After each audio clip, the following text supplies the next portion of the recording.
नमस्कार साथियों, मैं पंडित भालचंद दादीच। हस्तरेखा देखना सीखने के क्रम में आज हम बात करेंगे शनि रेखाओं के बारे में। मैं आपको सरलतापूर्वक इन शनि रेखाओं के बारे में समझाने का प्रयास करूंगा कि ये किस प्रकार से रेखाएं बनने पर इसका क्या प्रभाव होता है। अतः आप ध्यानपूर्वक देखकर इनको समझने का प्रयास करें ताकि मेरा बताना सार्थक हो और आप इस विषय के बारे में समझ सकें। साथियों, हाथ की हथेली में मध्यम अंगुली के जो नीचे का क्षेत्र होता है, इस क्षेत्र को शनि का क्षेत्र बोला जाता है और इसी को शनि पर्वत भी बोला जाता है। इस क्षेत्र में बनने वाली जो रेखाएं होती है, उन्हीं रेखाओं को शनि रेखाएं बोला जाता है। यदि इस क्षेत्र में जो ये निशान लगाया हुआ है, इस क्षेत्र में यदि एक रेखा हो खड़ी, जैसे एक इस प्रकार की रेखा बन जाए, खड़ी रेखा, तो ये बहुत ही अच्छी होती है। इस प्रकार से बनी हुई रेखा व्यक्ति के भाग्य को उन्नति प्रदान करने वाली होती है। ये एक रेखा, यदि यहाँ पर दो रेखा बने तो भी ठीक माना गया है इसको, लेकिन इस जगह पर यदि अनेक रेखाएं बन जाए, खूब सारी रेखाएं बन जाए, तो वो ठीक नहीं कहा गया है। कहने का मतलब है कि एक रेखा बने तो बहुत ही अच्छी बात है, दो रेखा बन जाए तो भी ठीक होती है, लेकिन दो से ज्यादा यदि इस क्षेत्र पर खड़ी रेखाएं बनती है तो वो दुर्भाग्य की सूचक होती है। और एक या दो रेखा जो बनी हुई होती है वो व्यक्ति के भाग्य को उन्नति देने वाली होती है इस क्षेत्र पे, शनि क्षेत्र पे। अब अगले रेखाओं के बारे में बात करें। यदि इस शनि क्षेत्र पर सीढ़ी की सी संरचना बन जाए, इस प्रकार से सीढ़ी की सी आकृति बन जाए, तो उस व्यक्ति को समझना चाहिए कि उसका जो विकास होगा वो क्रमिक विकास होगा, क्रमशः विकास होगा, और धीरे धीरे जैसे सीढ़ियां चढ़ते हैं उसी प्रकार से वो व्यक्ति ऊंचाइयों पर चढ़ेगा। जल्दबाजी उस व्यक्ति को नहीं करनी चाहिए जिसके शनि पर्वत पर या शनि क्षेत्र में सीढ़ी की सी संरचना बनी हुई हो। किन्हीं किन्हीं व्यक्तियों के यहाँ पर डमरू का सा चिन्ह भी बन जाता है, रेखाओं के द्वारा इस प्रकार का चिन्ह बन जाता है। यदि इस प्रकार का चिन्ह किसी व्यक्ति के हाथ में डमरू का सा चिन्ह बन जाए तो ये सौभाग्य को देने वाला है, ये भाग्य को बढ़ाने वाला है।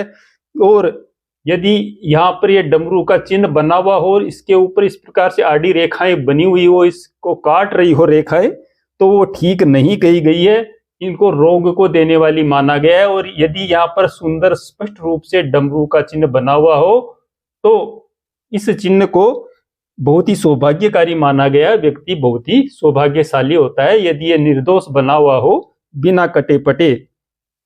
साथियों, यदि शनि क्षेत्र से कोई रेखा निकलकर सूर्य क्षेत्र पर पहुंच जाए इस प्रकार से, या किसी भी स्थिति में पहुंचे, शनि क्षेत्र से रेखा निकलकर सूर्य की अंगुली, जो अनामिका अंगुली होती है, इसके नीचे के क्षेत्र को सूर्य का क्षेत्र कहा जाता है, यहाँ तक यदि कोई रेखा पहुंच जाए तो ये बहुत ही शुभ होती है। यह रेखा व्यक्ति को धन ऐश्वर्य प्रदान करने वाली होती है, लेकिन उस व्यक्ति का जो धन प्राप्ति का मार्ग होता है वो सही नहीं होता है, यानी कि वो सही मार्गों के द्वारा पैसा उसके पास नहीं आता है। गलत कर्मों से या किसी को ठगने से या बेईमानी के द्वारा वो व्यक्ति पैसा कमाता है, सीधे सीधे रास्ते से नहीं कमाता, लेकिन वो अपने जीवन में बहुत तरक्की करता है ऐसा व्यक्ति जिसके शनि क्षेत्र से सूर्य पर्वत तक कोई रेखा आ जाए। रेखा किसी भी स्थिति में आए, फल एक ही होता है, यह व्यक्ति को काफी ऊंचाई तक चढ़ाने वाली रेखा होती है। यदि शनि क्षेत्र में आड़ी रेखाएं हो, इस प्रकार से कई हाथों में देखा है, इस प्रकार की रेखाएं बन जाती है और ऐसी रेखाएं है तो वो ठीक नहीं कही गई है। ऐसे व्यक्ति को जो होता है धन ऐश्वर्य जो मिलता है उसमें ये रुकावटें पैदा करने वाली होती है, ये इसको ठीक नहीं कहा गया है। यदि यहाँ पर दो रेखाएं हो तो ठीक है, दो से अधिक रेखाएं यदि टेढ़ी हो तो उनको बिल्कुल निकृष्ट माना गया है।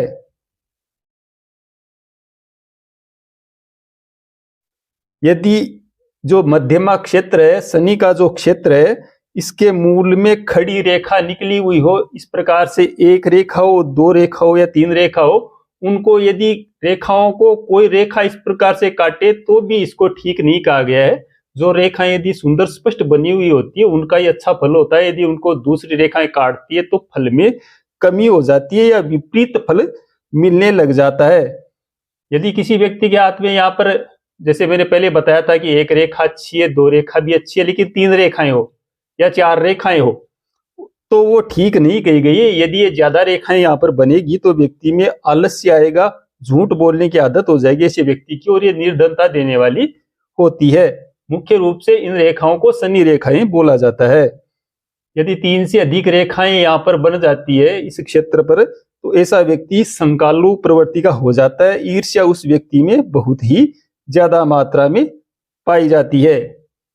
यदि शनि का क्षेत्र और ये जो क्षेत्र होता है बृहस्पति का क्षेत्र होता है, इसके बीच में एक रेखा इस प्रकार से निकल जाए और वो निकल करके यहाँ पर शनि के क्षेत्र तक पहुंच जाए, और किसी प्रकार से यदि वो बीच में से रेखा निकल कर शनि क्षेत्र तक पहुंच रही हो, सीधी निकल रही है या किसी भी स्थिति में शनि पर्वत तक आ रही हो, तो ये ठीक कही गई है। ये स्थिति यह व्यक्ति को बुद्धि, ज्ञान, कला और साहित्य के प्रति रुचि पैदा करने वाली होती है। ऐसा व्यक्ति जो होता है बहुत ही बुद्धिवान होता है और अपनी बुद्धि के द्वारा ही धन को अर्जित करने वाला होता है और अपना नाम भी करता है। उसका जो नाम होता है वो बुद्धि के द्वारा होता है और सात्विक धन उस व्यक्ति को मिलता है। मेहनत के द्वारा उस व्यक्ति को अपार संपत्ति की प्राप्ति होती है। यदि इन दोनों अंगुलियों के बीच से कोई रेखा निकल करके शनि पर्वत तक पहुंच जाए, इसको बहुत ही अच्छा माना गया है। किन्हीं किन्हीं व्यक्तियों के हाथ में मैंने देखा है कि यहाँ पर एक त्रिशूल किसी संरचना बन जाती है। इस प्रकार की संरचना यहाँ पर बन जाती है। चाहिए इस रेखा के मेल से बनो, कैसे भी बनो, ये हृदय रेखा है, इसके मेल से भी इस प्रकार की तीन रेखाएं आगे जाकर निकल जाती है और ये शनि पर्वत पर निकलती है। इसको भी बहुत अच्छा माना गया है। इस प्रकार का त्रिशूल बनना व्यक्ति को अध्यात्म की ओर अग्रसर करता है और ऐसा व्यक्ति तत्व ज्ञान अर्जित करने वाला होता है। ऐसे व्यक्ति में बहुत ही सद्बुद्धि वाला होता है और उपदेश प्रदान करने वाले होते हैं, ज्ञान के भंडार होते हैं ऐसे व्यक्ति जिनके हाथ में अंतिम छोर पर, ये चाहे हृदय रेखा के अंतिम छोर पर बनो, चाहे निर्दोष सिंगल ऐसे ही त्रिशूल बन जाए या बिना किसी रेखा के भी ये त्रिशूल बने, तो फल यही होता है। साथियों, मैंने आपको शनि पर्वत पर बनने वाली कुछ रेखाओं के बारे में बताया है। अगले वीडियो में हम अन्य रेखाओं के बारे में चर्चा करेंगे, क्योंकि इसके ऊपर ज्यादा यदि आप टॉपिक लेंगे तो वीडियो काफी लंबा हो जाएगा और आपको समझ में भी नहीं आएगा। अतः छोटे छोटे वीडियो में आपको सभी रेखाओं के बारे में समझाने का मैं प्रयास करूंगा। आशा आपको समझ में आया होगा। नमस्कार।